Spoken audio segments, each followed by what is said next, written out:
Hi there, and thank you for clicking on my video. Going to be going over Revenant Prime with the Phantasma Prime and the Tatsu Prime. There's not going to be a great deal of math on this. There's no five-head take on this. Uh, but for those of you that are considering Revenant, I gotta say, if you're a newer player and you weren't able to farm up regular Revenant, this is going to be one of the most survivable frames in the game, and his survivability is not dependent on enemy level. So if you're looking for something to like get into survivals, I would actually really recommend Revenant because he needs very little to get going in terms of survivability. So you can like say test weapons or just have a little fun and see how far you can get. And the core mods that he needs is essentially this. He needs some form of strength to go. Actually, let's just go over his abilities first. Enthrall, convert a target into a zealous thrall. Thralls turn on their allies, enthrall through damage. On death, they disintegrate into a damaging pillar of energy. The thrall horde remains under Revenant's spell until this ability runs out. Okay, so there's sort of a counter system with him, with enthralled enemies. It's not a ton of damage. It's going to clean up the star chart though. But when you start getting into Steel Path, this damage is just going to kind of exist. It's going to be a nice little buff. But the big thing about it is that he has an augment that allows him to gain bonus damage on his primary, or additive base damage that scales with, say, like Serration or Primary Merciless, or sorry, Point Blank Serration. It's not a rifle. With the Phantasma, talking about the recent Prime release. So it's additive. You can get, admittedly, some pretty nuts numbers out of it. But it is temporary. You're going to have to maintain it. But basically, this turns a single enemy, when you cast it, into an ally, and you can recast it on multiple enemies. So duration does help this a good deal. That being said, the duration of this ability is pretty substantial. So if you are trying to do an enthrall build, think duration, not efficiency. Because you want more thralls. You don't want to be able to get them quicker. You want to keep them up longer so you're not spending the energy. That being said, one of the good things about him is, besides his 4, I mean, I'm going to go over his 4, but I'm not going to lie, I don't like this ability. It turns you into a target at higher levels, and it's so hard to get out of time-wise. Or get into and then get out. It basically is suicide at higher levels. So if you're thinking helmet abilities, his 4 is what you're going to be helmeting off. His Mesmer skin is his bread and butter. This is his survivability. Become enveloped in sentient energy, redirecting damage and stunning all those who dare to attack. Stunned enemies can be enthralled at no energy cost. Doesn't really benefit from range.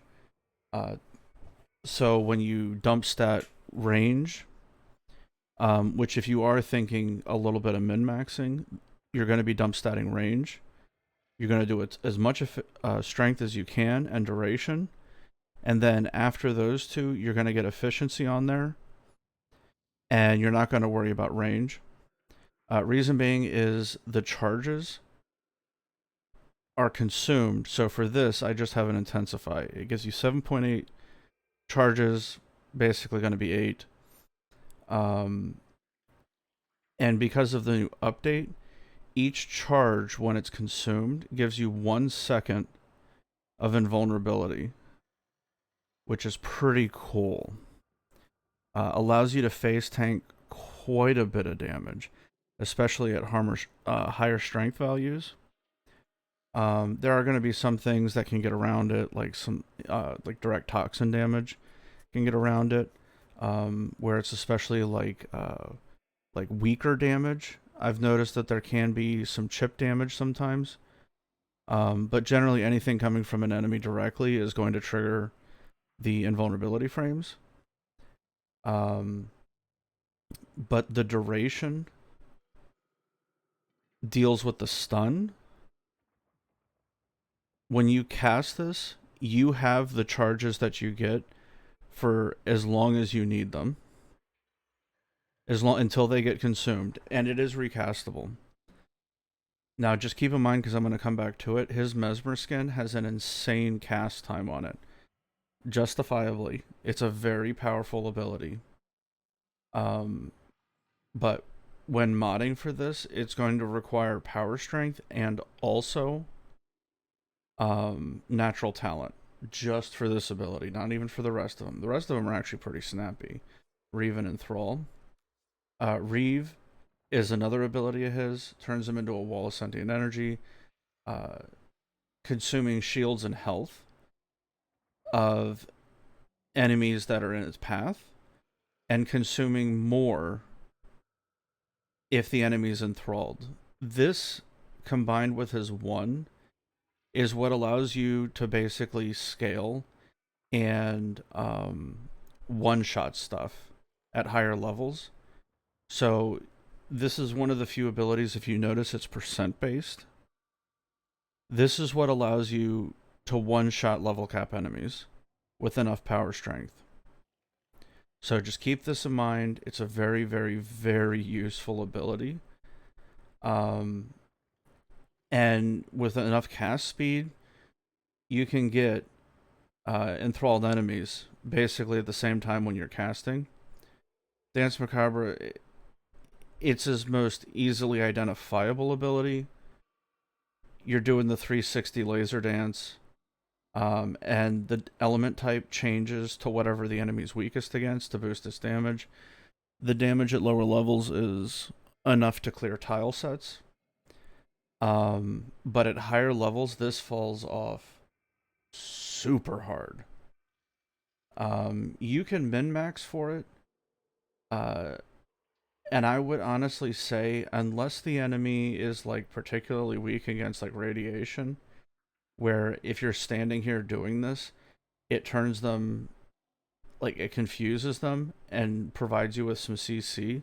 This ability, honestly, is just kind of suicide. Oh, hold on. And his passive, shield depletion, smashes enemies within 7.5 meters for 100 damage, knockdown shockwave. You're not really going to be shield gating with this guy, but it's nice. And 7.5 meters is kind of here nor there. It's nice. It's a solid utility passive, but the 100 damage is going to be nothing. The knockdown is pretty nice. Though, to be honest, if something is within melee range of you, you should probably be shooting at it already. So let's go over... Actually, let me get rid of this. So we have the new weapon, Phantasma Prime. Alright, base stats. This is a...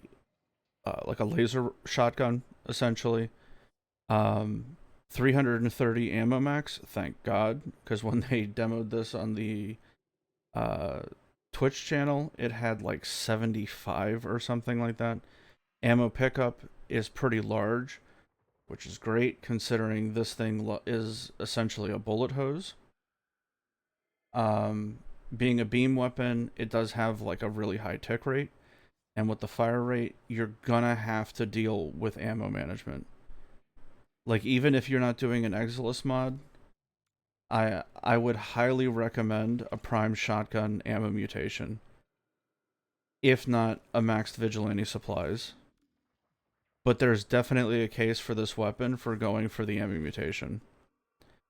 That being said, the build for it is pretty simple. Okay, let's keep one of the stats. Compared to the original Phantasma, this one has crit. A little bit. It's 11%, not breaking any ground there. 1.9 crit multiplier, which is okay. It's not great. Status per projectile is pretty good considering it's a shotgun, and it has an 8.6 multi-shot. So this allows you to put some status on it, which is actually how we're going to be building it. The secondary isn't too popular, but it's a projectile. It's a little explosion grenade type thing. Requires a charge. Charge rate is definitely helped by fire rate mods, but it's 1.36 seconds on the charge for about a 2-second fire rate. Magazine's the same, reload's the same. This weapon has a phenomenally fast reload. With primary merciless, the reload's like 0.4, which is technically rounded up, so it's even faster. And it has this thing where when you hit something with the orb, it has these little projectiles that travel toward enemies. And their damage is so low. They're a forced impact. Well, not technically, they are a forced impact. But the damage really isn't enough to do anything with. And technically, it's multiplicative with Savvy, the damage on it. So when you do Arcane Merciless, it multiplies with this, but the initial hit is so low. There's not really an insane amount to use. That being said, one of the things that helps this out is if you're running Thrall Pact, you can get decent numbers, but then it begs the question of why would you use this? Why wouldn't you use a crit weapon? But just saying, there it is. 5 meter range, 4.8 radiation for 73. And it's got a 50% fall off rate, which is literally middle of the road. It's standard. And it is a status projectile. So how we're basically going to be building this, and I've messed around with a couple of builds. I overbuilt a little bit. One of the way, but it was so I could fit like a faction mod on. And one of the forma was to swap this from a Vazarin to a Naramon. If you are not using an Exilus, you would ignore this, and you would slot primed mutation, which is what it really needs, but at least at a minimum, Vigilante Supplies here. And you would do a build like this. You could also do something like this. It's going to do way less damage, but it would save you Forma. Okay. Now, the way we're going to be focusing on building this, actually, is even though it seems counterintuitive, I actually chose to embrace the bullet hose nature of it, because you were able to hit a very specific point. And I'll go back to the Revenant build. Because if you've done Revenant before, it's a generic build. And he just has basically additional sprint speed is the big difference. So, going with this, now that we have crit, and the status chance is still higher, I'm going to attempt to abuse the heat stacking on it. Or how much heat you can put on it, because it's 11.5 multi-shot at base before galvanized hell scales. We put a ton of weighting for heat on it, and helped out the base damage a ton. But if you notice, I'm running Shotgun Barrage, and as ludicrous as it sounds, I'm actually running Tempo also. And there's a reason for it. One of the things that's a big issue with weapons that rely on heat as their kill potential, which is I've done with a regular Phantasma on a non-crit build. I've done level cap disruptions with the heat build, and the damage gets pretty insane. The issue is with this weapon is that the fire rate, as high as it isn't really high enough to take a ton of advantage of it in terms of when the heat ticks proc. But it's also not strong enough to make use of the first tick. So the reason why we're running actually double fire rate, because if you notice I'm at 20.4, even with galvanized critical deceleration, not galvanized deceleration, I wish, is with arcane tempo, this allows me to barely dump the entire magazine into something before the first heat tick. So with this, it gets me to 20.4. Tempo is 90%. So let's do a little bit of math. 9. It's 10.8.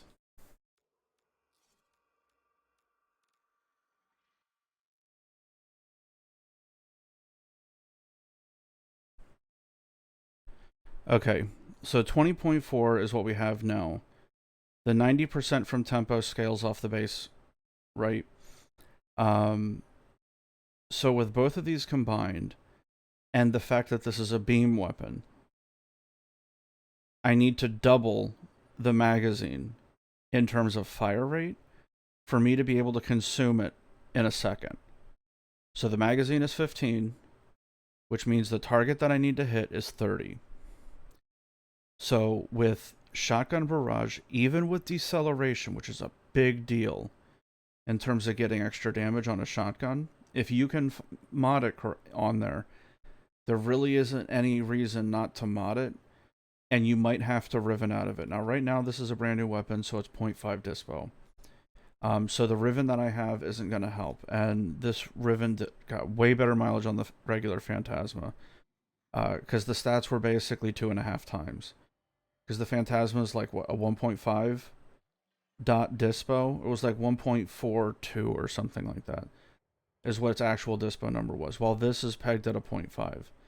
So the status chance in the heat on the regular Phantasma was like 112 and like 117 for these two stats. Status chance heat. It was phenomenal. It was like twice as strong as a Scattering Inferno. So for this, we are going to be able to dump our entire magazine into something in less than a second. Now, the second isn't too big of a deal on its own, but due to the nature of heat procs, heat doesn't start ticking for 1 second after the very first heat proc, or the heat status, which means we have an entire second to apply as many statuses as possible to the very first heat tick. So because of this, we are going to be able to barely put the entire magazine into an enemy that will all contribute to the first heat tick. It's a very ammo hungry build, but instead of having to wait for the second heat tick or even like the third to kill something, every enemy that you point this on and you point the trigger and you unload it will die in a second. Star Chart and Steel Path that you can actually stack statuses on. Now this doesn't do too well against like acolytes because you're capped at 4 statuses, right? So let me show you the damage on this, because this is going to be the thing that people are going to have issues with. So okay, so we got our 190 exos. Let's get some stacks.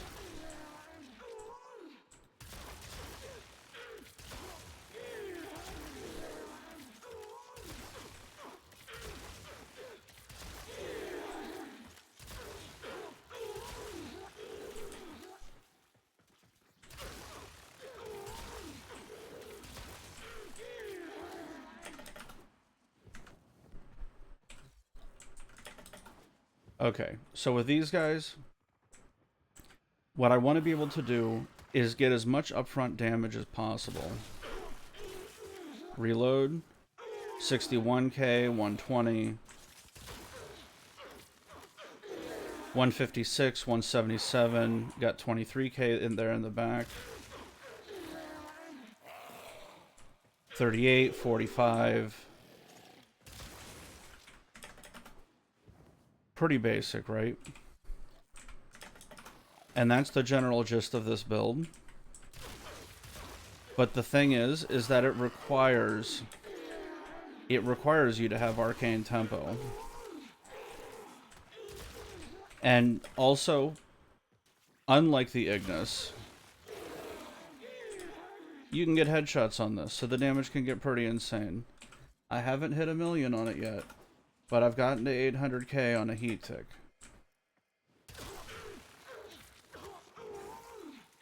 $156, got 43.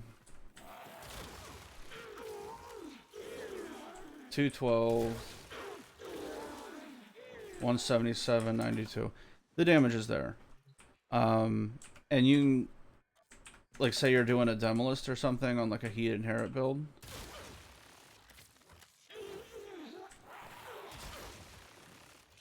You're going to be shooting it in the face.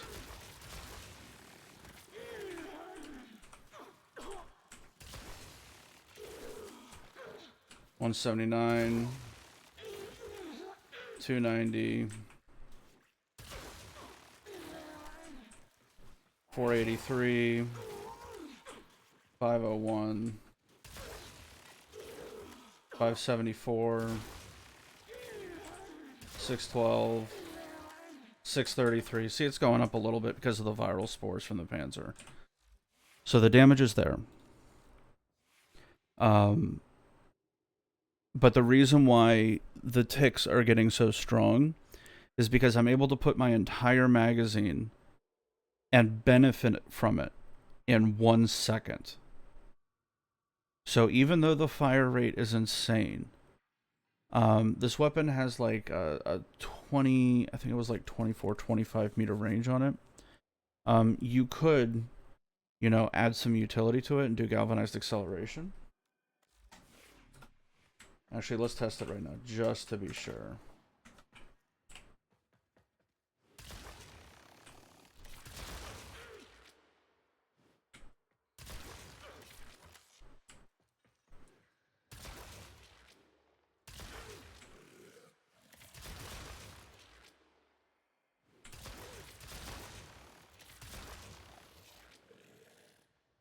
So, seeing 23, 24. Let's round it up and say 25 because I'm down a little bit. So the range on this is actually pretty decent. I mean, you're not going to be a sniper with it.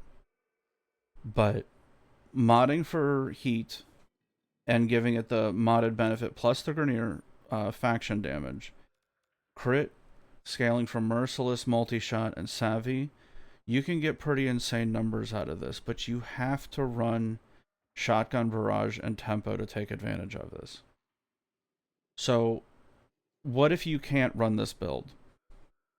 Say you don't have Prime Ravage, say you don't have Cleanse Grenier. Well, you have some options. If you don't have Cleanse Grenier and you have Point Blank, run that.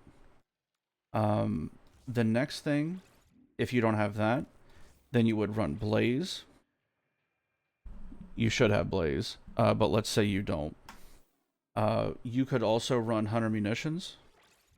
The procs aren't going to be as high, clearly, with the heat procs, because with the Cleanse mod, the faction damage, we're dumping all of our damage into heat, and to a heat tick at 1 second. This will give us 2 ticks that both proc at 1 second intervals after we hit the enemy and trigger the status effect. The heat will compound because it's, of the way heat works. The slash damage won't even trigger for the first second. And then after that, it's going to start seeing it. You're going to start seeing it, but it's going to show each independent status proc. So instead of having one massive proc, you're going to have a single decent sized heat tick. It's still going to be in like 80, 90, 100,000. You're not going to be getting the big numbers. But the benefit of that is that you're going to gain a ton of little slash procs, because even though it's 33%, you have 11 chances of triggering a slash proc also. So you can actually get a decent amount of slash damage out of this, because a third of these, 1/3 of the 11.5, and then it's going to go up with Galvanized Hell, are going to trigger slash also. So how would you maybe compensate a little bit more in this circumstance?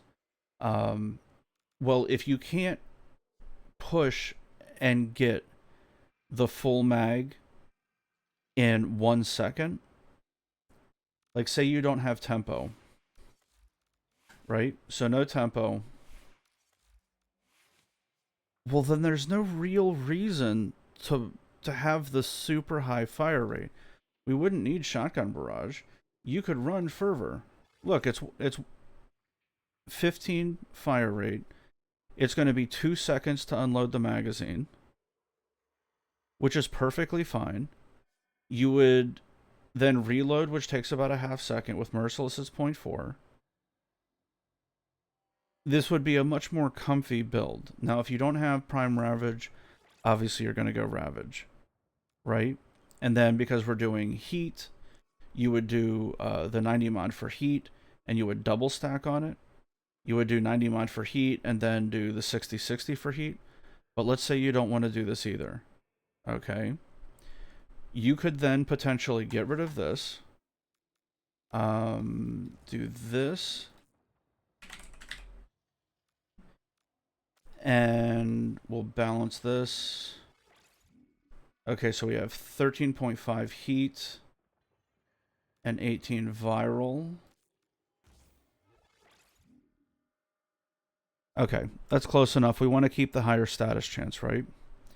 And you could do this also. Just lower the heat and just RNG it, because we want the status, not the damage, right? You could then do this also, so you would still end up with your crit chance, crit damage, savvy, your multi-shot, your base scaling. You would still get your heat scaling, and you wouldn't rely on just slashes, because it really helps nowadays, because of the way Overguard works, to have an additional scaling for raw damage or a big chunking dot, because Overguard doesn't get boosted damage against slash, or the viral status bonus doesn't help you against Overguard. It helps you once Overguard's gone. So where normally you could just boost the slash and just ignore the armor, with this you kind of need more raw damage in the form of like an extra dot. So this would be more flexible in the current environment, but you wouldn't benefit from like faction damage. But this would be a good difference, and I can show you the damage on that.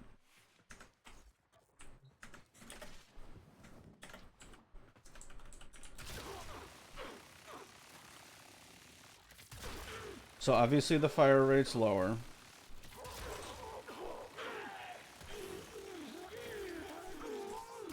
So you're not going to be wasting as much ammo.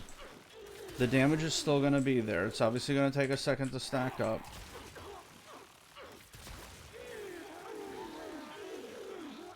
$54, $56K heat ticks. 66K heat ticks, 43. I'm seeing 3, 4, 7,000 slash procs. But it's a bunch of slash procs at 3, 4, 5, and 7,000. So the damage is still decent. And it would still prioritize triggering heat. Even with this low weighting on viral, we still get 10 stacks. Because there's just so much multi-shot, there's so much chance for it to trigger because of the fire rate. And with it being a beam weapon, like a laser or shotgun, it's just, there's so many opportunities to trigger viral, and 10 stacks of viral, 10 stacks of radiation, that we're just not worried about it. So you want the heat, you want 100 munitions, your scaling damage is going to come from these. And what I mean by scaling damage is that if you keep shooting an enemy, you will continue to do more and more damage to them. So these scale infinitely. this is how you would scale your damage up. Now, if you have Prime Ravage, this does way more damage. It does a lot more. And let me show you that, because it is significante.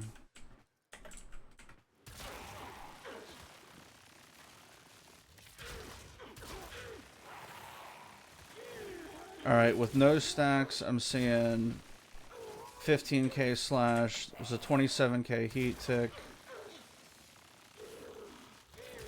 52k heat. 12k slash, 45k heat, 73k heat. 18k slash, 41k heat. You know, just from the one mod, the damage goes way up. So this mod, if you have it, do not buy it. Okay, wait for Barrow. But this, for somebody who's sort of like pinched on mods, and just needs to be able to do damage on Steel Path, like say you just got these, but maybe you're short on Forma. If you notice, I've got a lot of capacity left over. This weapon is definitely worth an Exilis slot, I'll say that. So for this, and because of how hungry it is, it's probably worth doing an Exilis and swapping this over. And you could save yourself a couple of Forma by doing this here, by doing unranked viral mods, and you would have a ton of damage to do Steel Path and start doing longer survivals on Steel Path easily, especially for those fishers, now that there's a reason to do long survival runs. And if you want, like say you just straight up don't have Ravage, or you don't want to do 100 munitions, personal choice, that's you. You could swap in acceleration and make your damage more effective, because this weapon being a beam, this one particularly has infinite body punch through. So when you aim down a line of enemies, say they're coming down a corridor, if you're doing like a camp or something for a survival, you can then amplify your damage by hitting more enemies at once. So it's like if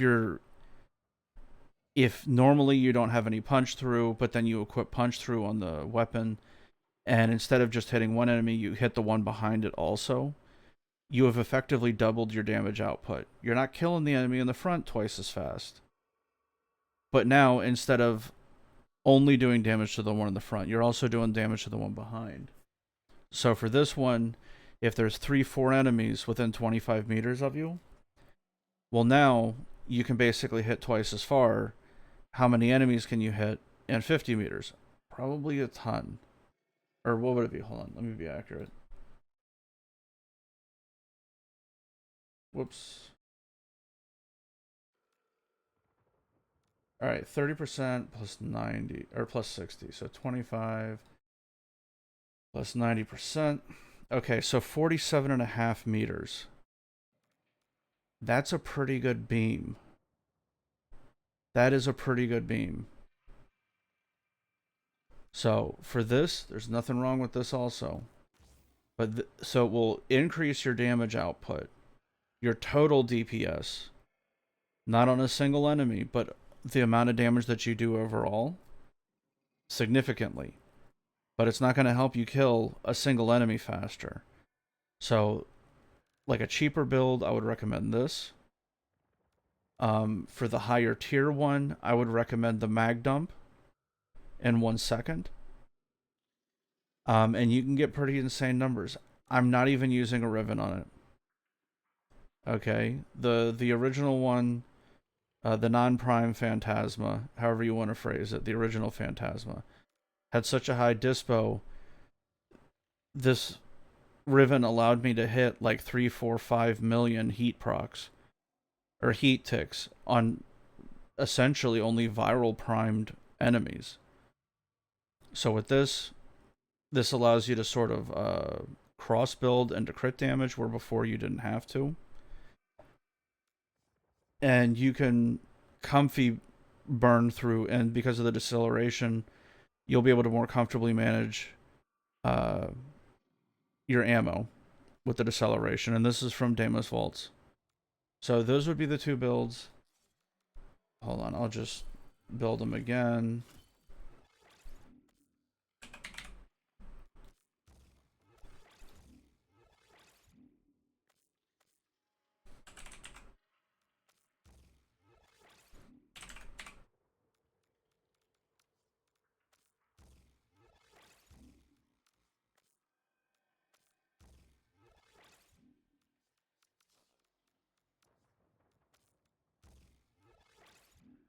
So this would be your higher scaling, but you sacrifice the slash procs and put everything into heat. Now the cool thing about this with the heat one um, is if you have additional armor strip elsewhere, it will benefit your heat tick. Where with the slash, it doesn't give a shit about armor strip. So there's ways, even though I was hitting like 800k on the heat tick, I can boost that further by armor stripping the enemy.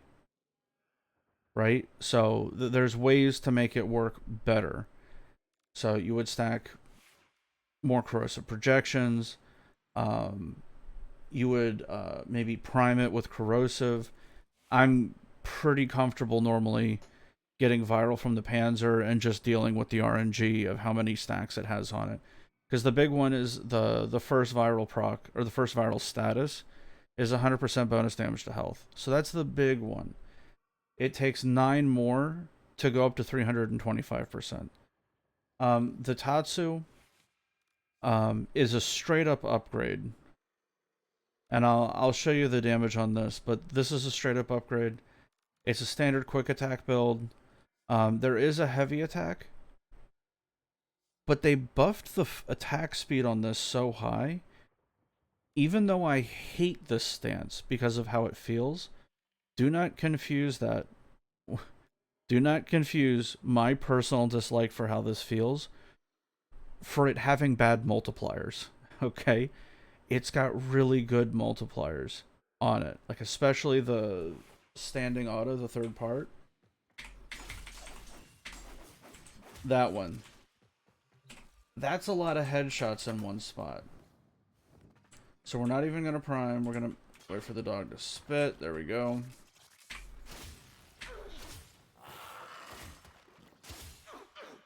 $700. But then we'll get like a random headshot, right?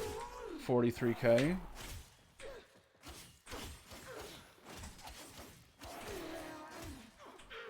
Alright, that guy's dead. 57k.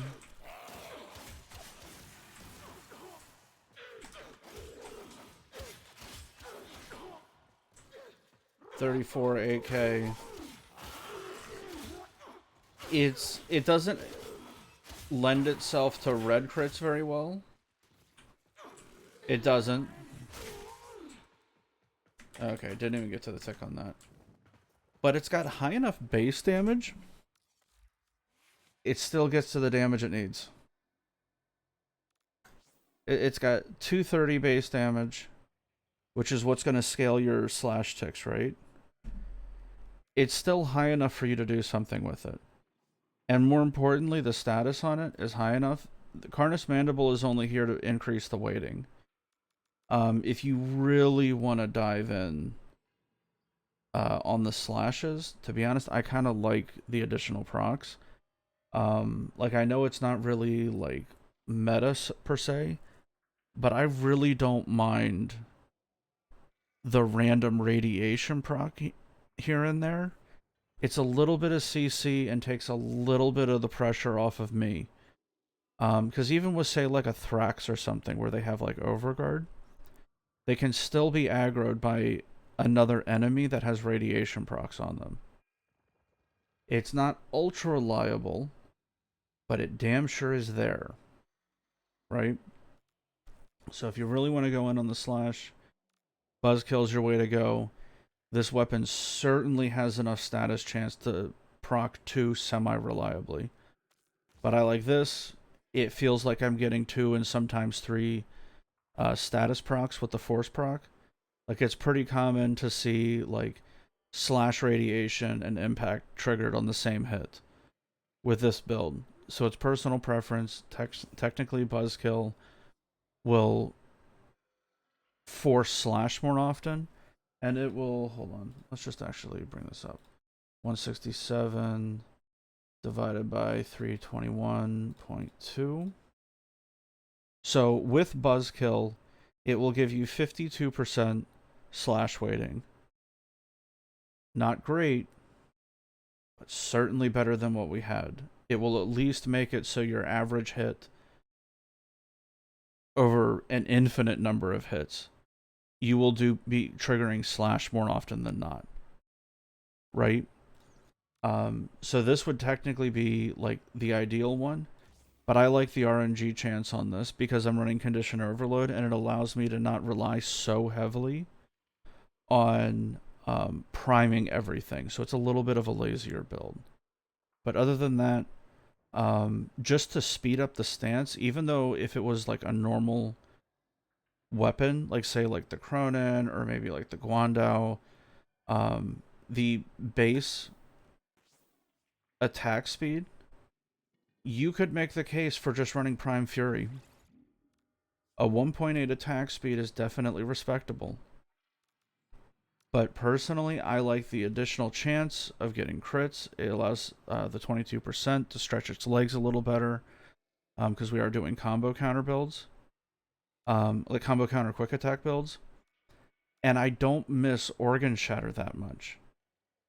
Like, obviously, this does more for your slash, right? Having the higher crit multiplier, it does a lot more for your slash. But you don't trigger slashes reliably. You're waiting... Okay, a little bit more math. 76 over 230. So instead of triggering slash slightly more than once every 2 hits, I will go to triggering slash 1 every 3. That's kind of a decent damage reduction if I'm trying to deal slash, right? Another option is just because the base damage of the weapon is as high as it is, if you're running Arcane Strike, this would be like a regular steel path. It wouldn't be like a level cap run. If you're doing like a long run, you gotta get a smite mod on here, and you're just gonna deal with Prime Fury. Because the slash is gonna hit so much harder. Like, you remember before we were getting like 30, 40k? I think there was like 170k.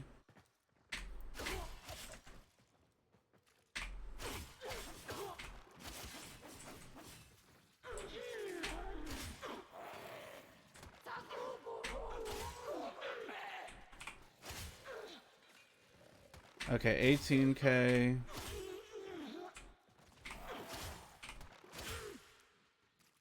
24k. 100k. 32k. 17k. 200k. Sorry, 198. 102k. 445k. So that would be your adjustment. Okay. And God forbid you ran this on Garuda, you would just do that. And to be honest, you probably wouldn't care about Weeping Wounds either. And you would probably put Vice back on. But that's like a niche build, right? So this gives you the feel-good build. If you don't want to deal with changing out the Smite mod, this is your build. It's a slash-based weapon. It's a slash-based build. And you're just waiting the slash more to deal with the additional status proc. That being said, like a bullet hose weapon, because they upped the attack speed, and it's not a ton, but because there is a decent amount of multi-hit, it will allow you, because say when I was doing like the 78k slash tick, right? The difference between that and the 445k slash tick is I hit it twice. The 78k slash tick is just being primed. Condition overload is just getting a viral status type to boost this. So it's one bonus. Because I hit it the second time, if you noticed, I had impact, puncture, and radiation on it. I hadn't triggered status yet. So on the second one that I hit it, the very last one, where I got that huge slash on it, it was a headshot, and it had 4 additional condition overload boosting statuses on it. So that's where that damage came from, and it was probably mostly the headshot, because there's the, if you crit, you get a double damage boost. It's literally 2 times your damage, and then being a weak slot, or a weak spot, the headshot is now a 3.0. So if you crit on a headshot, you get double damage. And if you hit a headshot anyway, it's 3. So that boosted my damage even more by 6 times. So that's where that damage came from. And that's kind of what this build is, because as much as I hate this stance, it's got a bunch of damn headshots in it. Okay? Like, look, that's a headshot. That's not. That's a headshot. Those are all headshots. So you can murder something if you angle your body right. Whereas just like headshot, cleave, headshot, triple headshot. And a lot of those, and I don't think there's a single hit in that part of the stance that doesn't at least have a 200% increase or 100% increase. It does 200% damage. So on the final one, the spin that you do, I think it's 200%, 200%, 300% with a forced knockdown. So you can get a ton of damage out of this stance. I just hate the way it feels, but there's the build. If you're doing a longer run, obviously swap out Vice for Grenier, or whatever faction you're going against, and change out Carnus Mandible to deal with whatever enemy you're going up against. Right, so Corpus would be like that. Pretty simple. And you do like a gas build against Infested. So it would be something like this. It's pretty simple. Condition Overload, Blood Rush. If you're running Arcane Strike, you can go Berserker Fury. Probably Savio Forma also. Gladiator Might is purely personal preference. Technically, Gladiator Might does better than Organ Shatter in terms of overall damage. Very rarely, though. But if you're getting a bunch of attack speed, you probably don't care. Weeping Wounds for a quick attack build, Prime Reach, brings you to 6 range. Faction, and whatever your infinite scaling or infinite stacking status type is. So that would just be how you would build this. Alright, now let's go back to Revenant. Revenant needs so little to get going. Because of the way his kit works, and just to go over, because I've been talking for a bit, let's just go over his abilities real quick. Enthrall turns an enemy into an ally, causes them to go ham on the enemy, on your enemy, so to start attacking friends. Technically does a little bit of damage. It's not a lot. But on the steel path, this could end up like permanently sectioning off a corridor. So enemies would just walk into it and die. But that's super low level stuff. Mesmer Skin, the go-to. This is the reason, pure reason why you stack generally as much power strength on Revenant as possible. It's not uncommon to see Revenant builds with 200% plus strength on it. That being said, I have found through personal flavor, I don't mind running lower power strength on him because of the way his 2 works now. Where instead of each Mesmer Skin each Mesmer Skin stack being consumed by an instance of damage, and you really, really, really needing to be able to have as many stacks as possible. Right now, with 130 strength, I've got 7.8 charges. And let's see how that rounds. It should round to 8. Or 7. There you go. So it rounds to 7. And taking it off would be 6. Transient Fortitude gets to 9.3. This definitely goes to 9. Yeah, there we go. This is essentially 9.3 seconds of iframes. So you combine it with Rolling Guard, Natural Talent to speed this up. Because let me show you the before and after. It's pretty nasty. That's Mesmer Skin. That's pretty long. You'll die.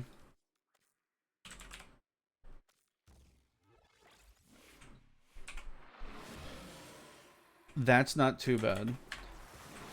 Especially if you're jumping around and you're using Rolling Guard. If you're jumping around and you're rolling and like tumbling through the air and whatnot, it's really easy to recast that.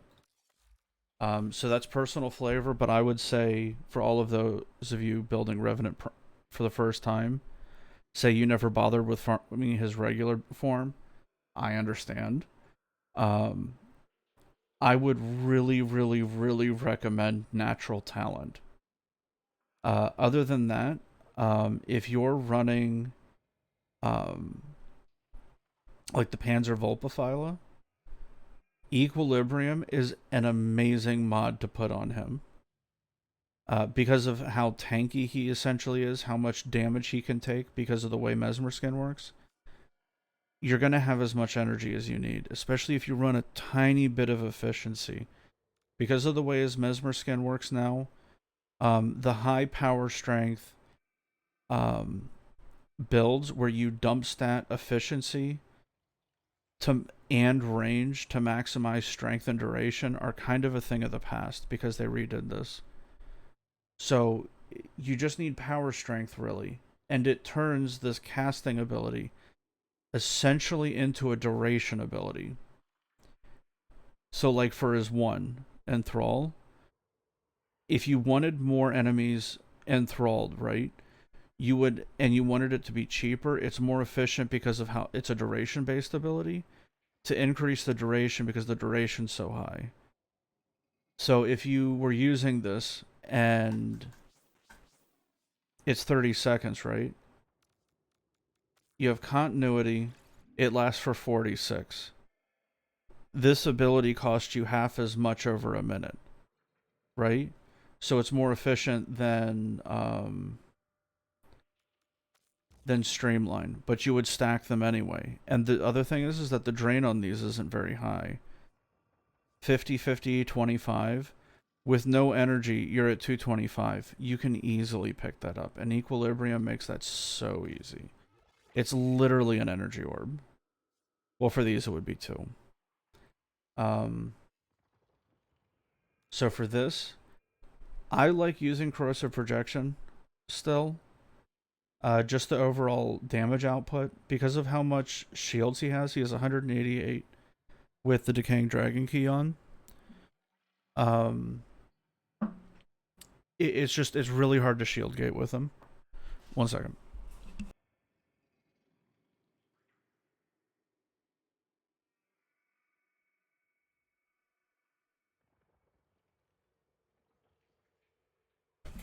Okay, sorry about that. It's really hard to shield gate with him with 188. You would basically need all of the Augur mods in order to make this work. And Prime Sure-Footed, even though he's very tanky, if you lose Mesmer Skin stacks and you can't recast your 2, you're kind of dead. Okay. So in order to make that easier, Rolling Guard, whatever strength mod you feel comfortable using, he's even usable with Intensify. Though to be honest, I would say at least get enough that you can get over 8.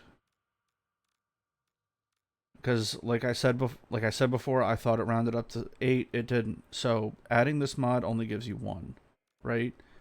But transient fortitude gets you to 9, so it's 50% more. So at least try this out. At least get to 50%. So food for thought. Personally, I found I really like a semi-spammable build, especially getting around the map with Reeve. I've had no issues whatsoever with him in Steel Path. Like, literally none. With just like this generic build. And it's not even like a super expensive one. Like, I had to add like a V and a dash. And I did an aura and an Exilus polarity. So it's up to you. The dash is the innate polarity, so technically that wasn't needed. So Rolling Guard, I would say, is core. Natural Talent, I would say, is core. Transient Fortitude, or not Transient Fortitude, Prime Continuity, technically you don't need it. I literally just have this mod on here because I like the mobility. And it also makes it easier with the power strength that I have to be able to enthrall something and reave them twice. It's a little bit more of a comfort thing. I'm not the strongest on Revenant, but just having the little bit of extra duration on the reave ability makes it significantly easier to be able to hit something twice and guarantee the kill, especially on the tankier enemies, right? And you basically have a flex slot after this. You can put whatever the hell you want here. I even tried it out with Archon Intensify. This works pretty well, to be honest. You can abuse it with a condition combat discipline build. If you really want to go ham,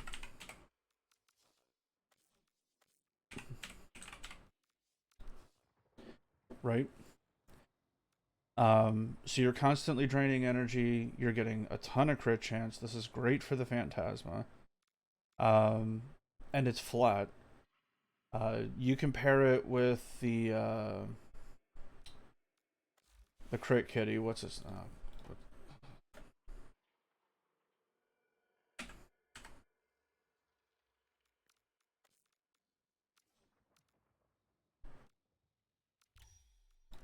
This guy, the Adarza. I drew a blank.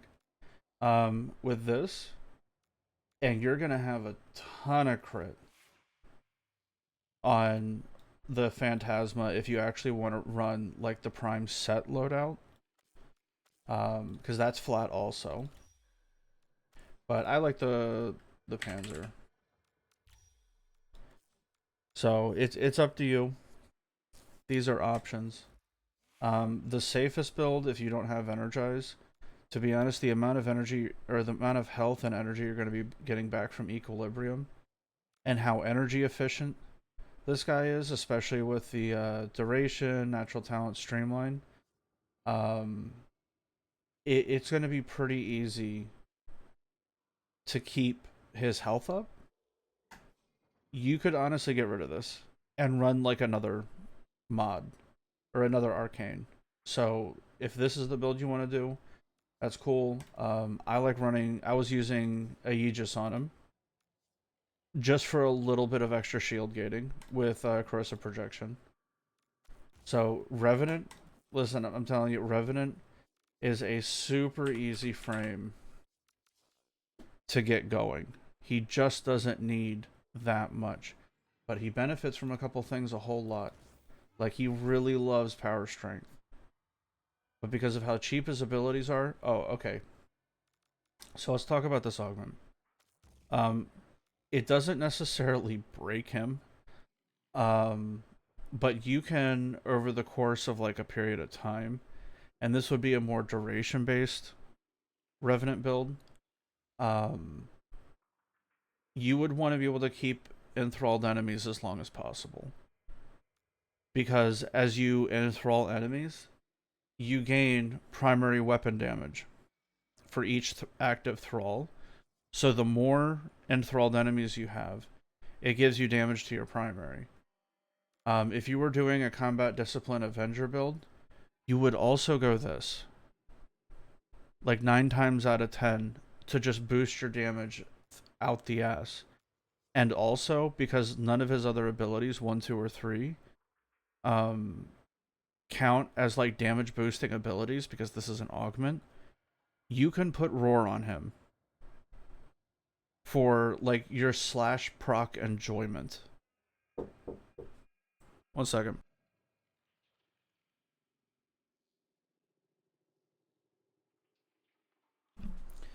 And easily hit millions of slash text going this way. Um, so this would be definitely a build. The other one is yeah, his other augment is pretty good. The bonus range is nice. Allows you to dump stat it a little more, but this doesn't help you against overguarded enemies. So with Mesmer Skin, it's either a Mesmer Skin build or a Mesmer Skin build that gives attention to Enthrall. So this is basically the builds for him. Um, there's some meme builds for his 4. Like Breach Surge. You would Helminth it onto his 1, and you would reave around while triggering this because when Dance Macabre um, deals damage, it deals damage really, really fast. And it's the enemy's weakness. So it gets decent multipliers, like plus 75% every time. And Breach Surge benefits a lot from this. So that would be the meme build that you would want, but it's very, very niche, and you're going to be spamming Breach Surge when you do this because you're going to need Reeve to move around effectively. And the range on this, because of the time that you're going to be Reeved, is going to allow you to move around really, really quickly, and it's not really going to be appropriate for like running an exterminate or a capture or a sabotage or something like that in terms of like ideal gameplay. But like a survival, I'm not gonna lie, you can have some fun, especially where you can group enemies up in like a defense or something like that. You can have some fun with that build. So there you go. No Galaxy Brain 5-head Giga Chad breakdown on Revenant. It's still the same old Revenant. He's not broken. He wasn't really a shield gating frame to begin with. Obviously, he can benefit from Breach Surge. Or not Breach Surge, Brief Respite. He can benefit from it. But his abilities are going to have to get way more expensive for you to effectively do it. So without Streamline, you would need 300. Hold on. I'm on a computer. I got a calculator.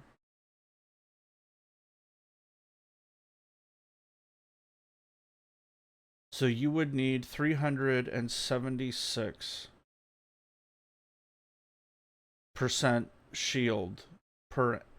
So for every energy you spent on a shield, or for every shield you gain, pardon, for every energy spent, you would need to gain 3.76 shield for each one. Because 188 is the Decaying Dragon Key shield. So Brief Respite gets us almost halfway there. 2.26.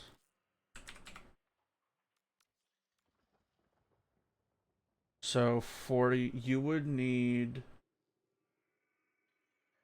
either all of the Augur mods. No, you would need 5 of the Augur mods. Plus Coaction Drift to be able to shield gate with his 3. It's an option. You can cheese it a little bit. Continuity for message, transient fortitude for secrets. I mean, there's definitely space here, right? So that would give you 2 of them. Reach. it's kind of a useless mod on him a little bit, and put 2 on your pistol, you could do it. But you would sacrifice a ton of your build for it. You would sacrifice a ton of your build for it. So there's your builds. There's your breakdown. Oh, okay. Hold on. I wrote down some questions that I figured would need to be answered. I wanted to be informative, and I've heard these questions asked, so I figured might as well answer them, because if those people had questions, there's probably somebody that's going to be watching this that had those questions also. I bought the Prime Access. Was it worth it?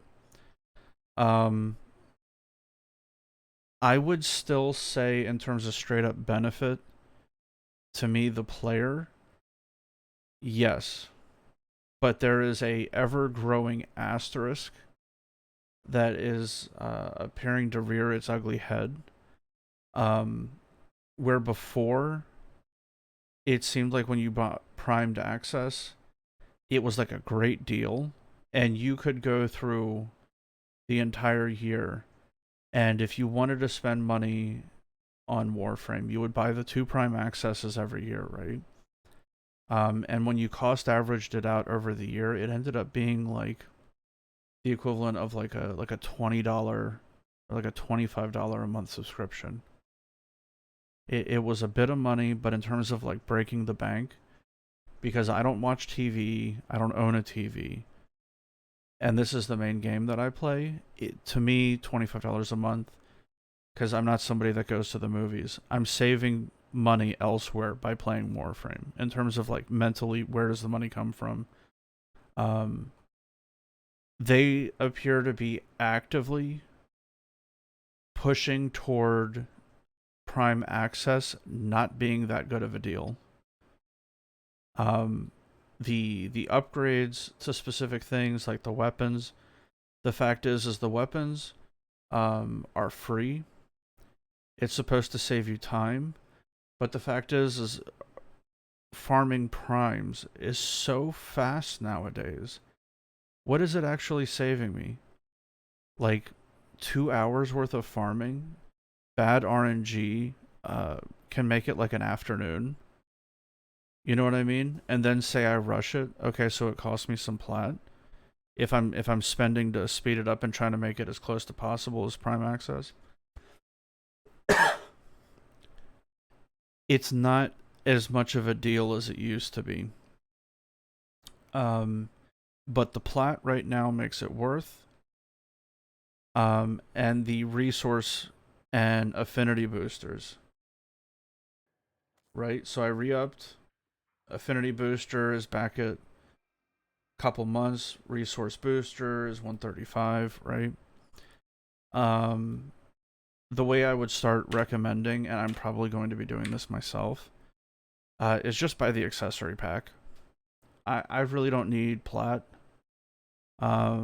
Besides like Forma, I've never really needed it. And even when building it, and it's because I'm bored and trying to make builds for weapons, right? And it's part of the reason why they're never going to bring back Plague Star in the form that it was a couple years ago. Not the last one, but the one before, where you could really farm up Forma. They're never going to let that happen because they realize they're making too much money off of it. So I would say, and most of you know this, but accessory pack, farm everything else. There's no reason not to. Benefits of Revenant Prime. I'm not going to lie. The Revenant Prime difference, it is nothing. Especially with the shields where they are, you can't take advantage of shield gating easily, which is the mechanic for surviving in higher level content. That being said, because it is Revenant, he kind of doesn't need it. So he can survive. He's one of the easiest frames to level cap with in a survival. And he does great against Infested and really well against Grenier, and is really solid against Corrupted. So Revenant Prime, I would say, is going to be a core Prime frame that is fairly easy to mod for newer players to get him going. Maybe it's not going to be like super efficient and like really easy to stay alive. But that being said, the amount of stuff that you need to get him viable to do something decent is really low. It's not Octavia low, because Octavia doesn't need shit. But in order to keep Revenant alive, you just don't need that much. Power creep. If I were to buy this pack, am I OP? Am I buying power? No. Nothing in anything that these do. Like, obviously, we saw the heat procs do like 600, 700, 800k, right? But you are doing damage to a single target. The fact is except for like the instance of like a Demolist, how often are you going to be hyper focusing down a single target? No, because you're not going to, because there's going to be like 30 other enemies in the room shooting at you. The kill time is too low for this to be busted. It's definitely going to be viable. Star chart, easily viable star chart. Very easy to mod for Steel Path. But in terms of like level cap game breaking, regular Revenant could do level caps pretty easily on his own. Especially with like the strength builds and Reeve. You enthrall the enemy, you literally just Reeve right through him with enough power strength and it's dead. Right? So nothing game breaking. They're definitely upgrades, especially the Tatsu Prime. That is a 100% across the board, straight up upgrade over the regular Tatsu. So if you're a Chad Tatsu enjoyer, you're living the high life right now. Every single stat was buffed. That mattered. And the final one was a little bit more abstract. What am I aiming for? Frankly, with the new frame, you're just going for a comfortable experience. Unless you are somebody that is, you're going to be building multiple Revenants. Like I might build a second Revenant Prime, right? Because this one was Prime Access. I'm probably going to build a second one, and I will make this one the Mesmer skin build, and the other one will be like an Enthrall with Roar Helmet on build. And I will focus into each of those. But the Mesmer skin build is basically built to enjoy Warframe with. Just run through Steel Path, not have an issue, help friends out that are doing Star Chart, never have an issue. It's just supposed to be a super comfy build to run through. Like what I was running through earlier was with this, and it was no issues whatsoever. So, and this isn't even a good build, but this is what I was running around doing Steel Path with and like the Zeraman with, right? So really comfy builds. You're not trying to break the bank. You're not trying to sink a bunch of forma into it. Like I was using corrosive projection. Wherever it is, there we go. Until you get to stuff where there's a lot of forced knockdowns. Prime sure-footed. You really don't need it until you get to like higher level content where there's like Eximuses regularly. So this could technically go. Streamline because you're running Equilibrium. This could technically go. Transient Fortitude. There's nothing to stop you from doing like an Intensify. And saving and just running one. Because this will give you 7, so that's not going to quite get you there. What else do we got?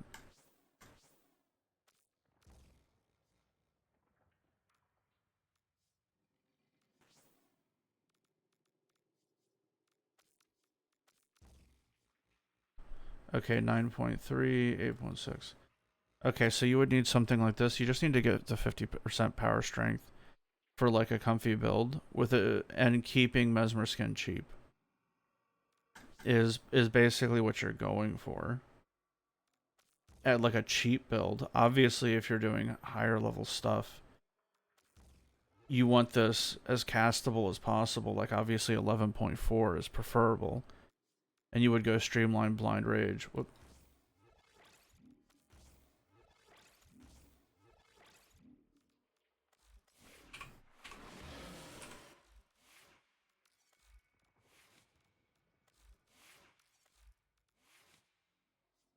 So yeah, you would do like Transient Fortitude, because this doesn't get you 212. And you would tone it down and figure out what you need. Exactly. There's probably a lot of conditional mods that would work really well in Revenant. But you would just try to build like a comfy build. There's no, because of how strong Revenant is, there's no real need to like Galaxy Brain him. Like you're not trying to trigger shield gating. It's not like the core video where I'm like, oh, this is the specific math, so you can trigger shield gating as much as possible. But when in reality, core is so strong anyway, you're probably one-shotting rooms filled with enemies. But if you wanted to have shield gating, every time you threw out your whip claw, you had to do some math. So these are the builds for these guys. I would say it's still worth buying, but at the same time, we're getting pretty close to barely. And it also begs the question of would it be worth buying the Prime Access over? So you would have, if you were to compare, and this is the real comparison, right? Which would be worth buying the Prime Access, okay, or buying the accessories now, because you have to spend money on that if you are into fashion. So buying the accessories, and if you still didn't want to farm them, just waiting for a damn coupon. That's becoming the answer to me. Like, because there's no point. Like, I don't care about a glyph. I don't care about a glyph. But like, that's the sort of stuff in the accessories pack. Like, I want the fashion, so I'm probably gonna keep doing the accessories. But the plat, I can make plat. I'm LR2. It's, what am I at? I'm at something now. Yeah, 68, 498. This is the current cap without the Founders Pack. Right? So we're getting close to, Jesus, we're getting close to LR3. I can make plat. So for me, it's becoming more and more justifiable to just do the accessories, and I think that's what I'm going to start doing. But if you're brand new and you're buying boosters, like, I don't need the boosters anymore. I like the resource booster, but affinity booster, I don't give a shit about that. So why am I paying for it? But the boosters carry value if you buy boosters a lot. The resource booster, like, let's check. Okay, let's do a little bit of math. How much are the boosters worth?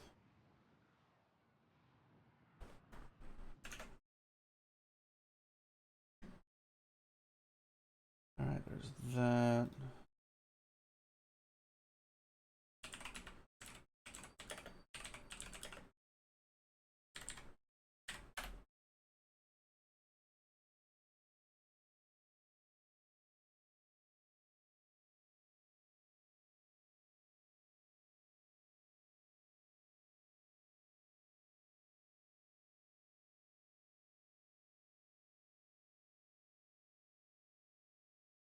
Okay. So the high tier purchase is 4K plat. You get the weapon, you get the frame, you get the weapons, the frame, plus who gives a shit glyphs. I mean, if you like them, you like them, but you're not spending this money on the glyphs. Prime accessories is the armor and the Syandana. plus a 90-day affinity booster, and a 90-day resource booster, which doubles your pickups. It is not a resource drop chance. Oh, okay. So 90-day is 600p. And it's 600p for the affinity at the cheapest price.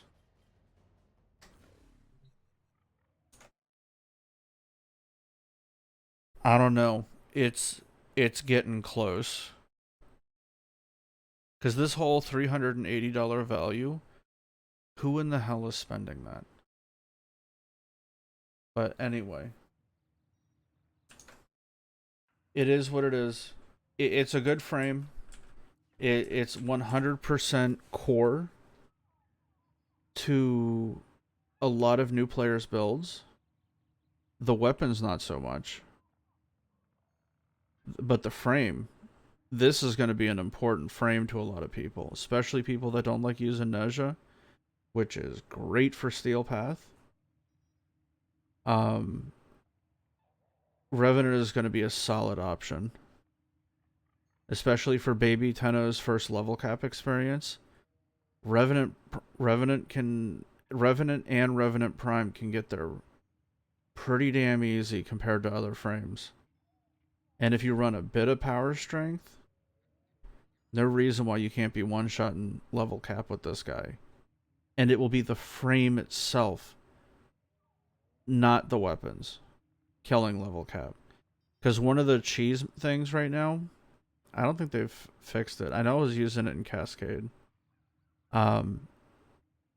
Is Revenant's Reeve saps directly from the health pool, even if the enemy has Overguard. So the meta for a long time for doing Cascade runs on like the Zeraman or when the new Eximus units came out with Overguard was to run Revenant with enough power strength that you just one-shot them. It would just sap their health pool instantly and you would just steal all of their health. And it heals you also. So if you're running Combat Discipline, run Arcane Archon Intensify. So definitely works on trash mobs. Little too well. But anyway, enough of that, gentlemen. There's the review. There's your builds. There's how to use them. Phantasma, massive upgrade compared to the regular one. Tatsu, straight up upgrade. Neither one is power creep, which is fantastic. Because you want a prime weapon to be strong, you don't want it to be power creep. You want it to be strong, you don't want it to be game breaking, like the Brahma or the Tsar.